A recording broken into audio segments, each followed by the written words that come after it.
ಹರಿ ಓಂ ಗುರುಭ್ಯೋ ನಮಃ. ಆತ್ಮೀಯರೆಲ್ಲರೂ ಕೂಡ ನಮಸ್ಕಾರ.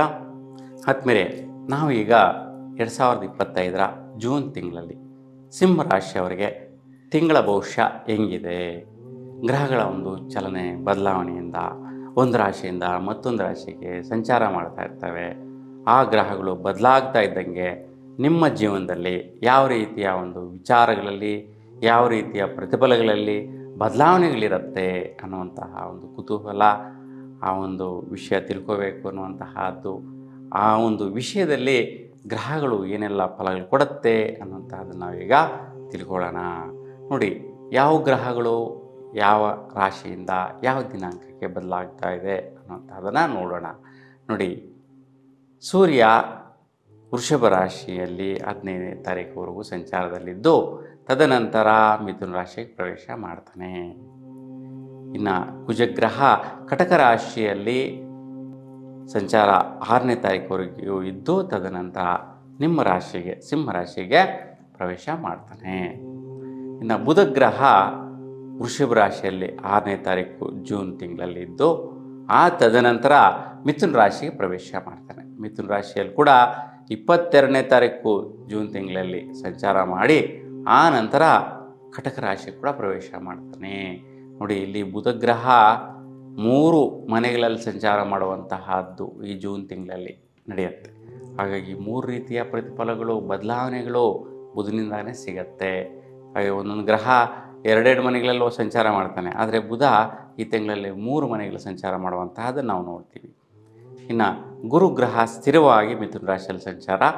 ಇನ್ನು ಶುಕ್ರಗ್ರಹ ಮೇಷರಾಶಿಯಲ್ಲಿ ತಿಂಗಳ ಅಂತ್ಯ ಕಾಲಕ್ಕೆ ಅಂದರೆ ಜೂನ್ 29ನೇ ತಾರೀಕುವರೆಗೂ ಕೂಡ ಮೇಷರಾಶಿಯಲ್ಲೇ ಇದ್ದು ಆ ನಂತರ ವೃಷಭ ರಾಶಿಗೆ ಪ್ರವೇಶ ಮಾಡ್ತಾನೆ. ಶನಿಗ್ರಹ ಸ್ಥಿರವಾಗಿ ಮೀನ ರಾಶಿಯಲ್ಲೇ ಸಂಚಾರ ಸ್ಥಿತಿಯಲ್ಲಿ ಉತ್ತರಾಭದ್ರ ನಕ್ಷತ್ರದಲ್ಲಿ ಸಂಚಾರ ಮಾಡ್ತಾ ಇರ್ತಾನೆ.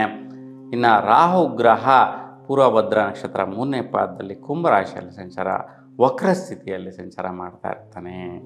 ಇನ್ನು ಕೇತು ನಿಮ್ಮ ರಾಶಿಯಲ್ಲಿ ಉತ್ತರ ನಕ್ಷತ್ರ 1ನೇ ಪಾದದಲ್ಲಿ ವಕ್ರ ಸ್ಥಿತಿಯಲ್ಲಿ ಸಂಚಾರ ಮಾಡ್ತಾ ಇರ್ತಕ್ಕಂತಹದ್ದು ನೋಡ್ತೀವಿ.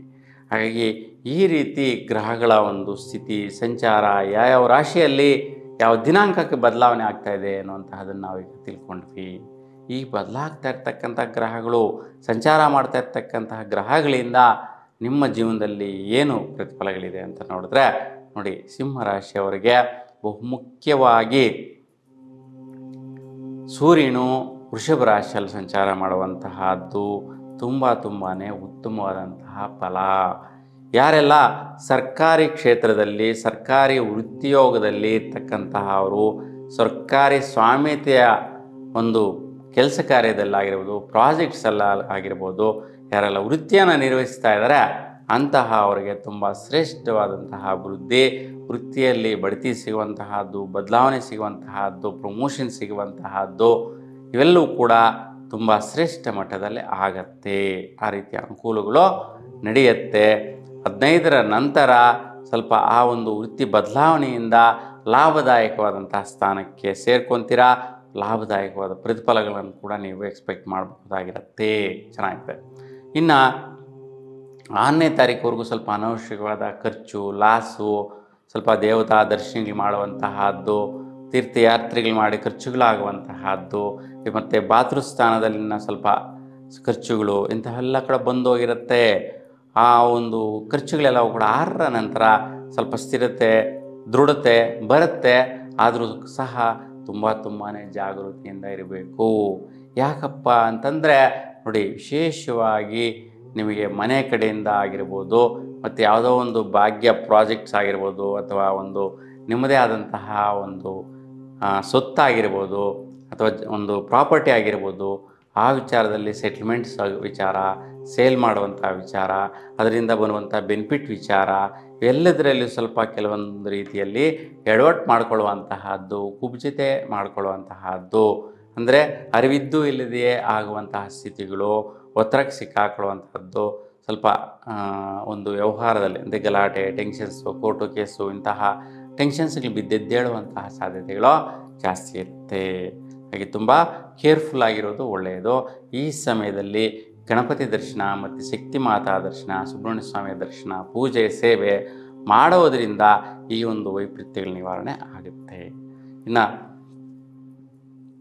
ವಿಶೇಷವಾಗಿ ನಿಮಗೆ ಯಾರೆಲ್ಲ ಬಿಸ್ನೆಸ್ಸು ವ್ಯಾಪಾರಸ್ಥರು ಇರ್ತೀರ ಅಂಥವ್ರಿಗೆ 6ನೇ ತಾರೀಕು ತುಂಬ ಸುಫಲ.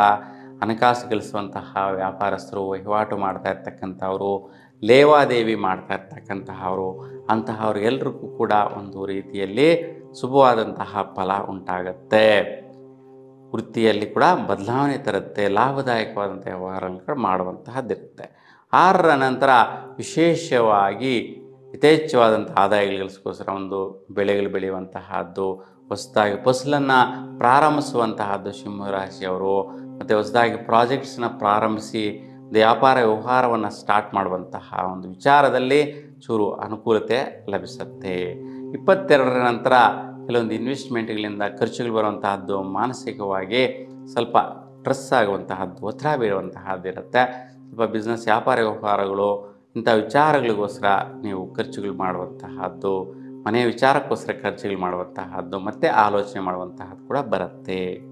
ಇನ್ನು ವಿದ್ಯಾರ್ಥಿಗಳಿಗೆ ತುಂಬ ಶುಭವಾದಂತಹ ಫಲ. ಸಿಂಹರಾಶಿಯಲ್ಲಿರ್ತಕ್ಕಂಥ ವಿದ್ಯಾರ್ಥಿಗಳಿಗೆ ಆದಾಯದ ಫಲ ಪ್ರಾಪ್ತಿ ಸಿಗತ್ತೆ. ಯಾರೆಲ್ಲ ವಿದ್ಯಾರ್ಥಿಗಳಿಗಿದ್ದೀರಾ, ಈ ಸಮಯದಲ್ಲಿ ನೀವು ಅಬ್ರಾಡ್ಗೆ ಹೋಗುವಂತಹದ್ದು, ವಿದೇಶ ಪ್ರಯಾಣ ಮಾಡುವಂತಹದ್ದು, ಅಲ್ಲೋಗಿ ಉದ್ಯೋಗ ಮಾಡುವಂತಹ ಒಂದು ಸ್ಥಾನ ಅವಕಾಶ ಚೆನ್ನಾಗಿ ಸಿಗತ್ತೆ, ಅನುಕೂಲಿಸುತ್ತೆ ಕೂಡ ಸಿಂಹರಾಶಿಯಲ್ಲಿರ್ತಕ್ಕಂತಹ ವಿದ್ಯಾರ್ಥಿಗಳಿಗೆ. ಮತ್ತು ಯಾರೆಲ್ಲ ತಂದೆ ತಾಯರಿದ್ದೀರಾ, ನಿಮ್ಮ ಮಕ್ಕಳ ವಿಚಾರದಲ್ಲಿ ತುಂಬ ಸಂತೃಪ್ತಿಕರವಾದಂತಹ ಆದಾಯಗಳು ಪಡೆದು ತಂದು ಕೊಡುವಂತಹದ್ದು, ಅವ್ರಿಗೆ ಬಂದಂಥ ಆದಾಯಗಳಿಂದ ನೀವು ಸಂತೃಪ್ತರಾಗುವಂತಹದ್ದು ಕೂಡ ನೋಡ್ತೀರಾ. ಇನ್ನು ವಿಶೇಷವಾಗಿ ನಿಮ್ಮ ಪ್ರಯತ್ನ ಕಾರ್ಯಗಳೆಲ್ಲವೂ ಕೂಡ ಈ ಒಂದು ತಿಂಗಳಲ್ಲಿ ಶ್ರೇಷ್ಠ ಸ್ಥಿತಿಯಲ್ಲಿರುತ್ತೆ, ಉತ್ತುಂಗ ಸ್ಥಿತಿಯಲ್ಲಿರುತ್ತೆ, ಉತ್ತಮವಾದಂತಹ ರೀತಿಯಲ್ಲಿರುತ್ತೆ. ಕೆಲವೊಂದು ಶುಭ ಕಾರ್ಯಗಳ ದರ್ಶನ ಮಾಡುವಂತಹದ್ದು, ಶುಭ ಸೂಚನೆಯ ಅನುಕೂಲಗಳಾಗುವಂತಹದ್ದು, ಮತ್ತು ದುಡ್ಡು ಕಾಸು ಜೀವನದಲ್ಲಿ ಬರುವಂತಹ ರೀತಿ ಒಂದು ಭಾಗ್ಯದ ಅವಕಾಶಗಳು ಅಂತ, ಅಂದರೆ ಲಕ್ ಆಪರ್ಚುನಿಟೀಸ್ ಅಂತೇಳಿ ಹೇಳ್ತೀವಿ. ನಿಮ್ಗೆ ಗೊತ್ತಿದ್ದು ಗೊತ್ತಿಲ್ಲದೆ ಕೆಲವೊಂದು ರೀತಿಯ ಆಪರ್ಚುನಿಟಿಗಳು ಕೂಡ ಬರುವಂತಹದ್ದಿದೆ. ಆ ವಿಚಾರದಲ್ಲಿ ಒಳ್ಳೆಯ ರೀತಿ ಒಂದು ರಿಸೀವ್ ಮಾಡ್ಕೋಬೋದು, ಉತ್ತಮವಾದಂತಹ ಪ್ರತಿಫಲಗಳನ್ನು ನೀವು ಎಕ್ಸ್ಪೆಕ್ಟ್ ಮಾಡ್ಬೋದಾಗಿರುತ್ತೆ. ಆ ಒಂದು ಬರುವ ಅವಕಾಶಗಳು ಭಾಗ್ಯಗಳು ಅಂತ ತಿಳ್ಕೊಳ್ಳಿ, ಅದನ್ನು ಸ್ವಲ್ಪ ಆಲೋಚನೆ ಮಾಡಿ ಮುಂದುವರಿಸೋದ್ರಿಂದ ಉತ್ತಮವಾದ ಫಲಗಳನ್ನ ನೋಡಬಹುದಾಗಿರುತ್ತೆ. ಇನ್ನು ಜೂನ್ 29ರ ನಂತರ ಸ್ವಲ್ಪ ವೃತ್ತಿಯಲ್ಲಿ ಕೂಡ ಶ್ರೇಷ್ಠವಾದಂತಹ ಒಂದು ಬದಲಾವಣೆ ನೋಡ್ತೀರಾ. ಸ್ವಲ್ಪ ಆರೋಗ್ಯ ವಿಚಾರದಲ್ಲಿ ಸ್ವಲ್ಪ ಗಂಟಲು ಸಂಬಂಧಿಸುವ ಸಮಸ್ಯೆಗಳು ಬರುವಂತಹದ್ದು, ಶ್ವಾಸ ಬಾಧೆ ಬರುವಂಥದ್ದು, ಸ್ವಲ್ಪ ಸುಸ್ತು, ಆಯಾಸ, ಡೈಜೆಷನ್ ರಿಲೇಟೆಡ್ ಇಶ್ಯೂಸ್ಗಳು ಬರುವಂತಹದ್ದು, ಶೀತ ಬಾಧೆ ಇಂಥವು ಉಂಟಾಗುವಂಥ ಸಾಧ್ಯತೆಗಳಿರುತ್ತೆ. ಈಗ ಸ್ವಲ್ಪ ಶನೇಶ್ವರ ಸ್ವಾಮಿ ದರ್ಶನ ಮಾಡಿ ಎಳ್ಳು ಬತ್ತಿ ಬೆಳಗಿಸೋದ್ರಿಂದ ಈ ಒಂದು ವೈಪರೀತ್ಯ ನಿವಾರಣೆ ಆಗುತ್ತೆ. ಇನ್ನು ಸ್ವಲ್ಪ ದಂಪತಿಗಳ ಮಧ್ಯೆ ಸ್ವಲ್ಪ ವೈಷಮ್ಯ ವೈರಾಗ್ಯಗಳು ಉಂಟಾಗ್ತಾ ಇರುತ್ತೆ.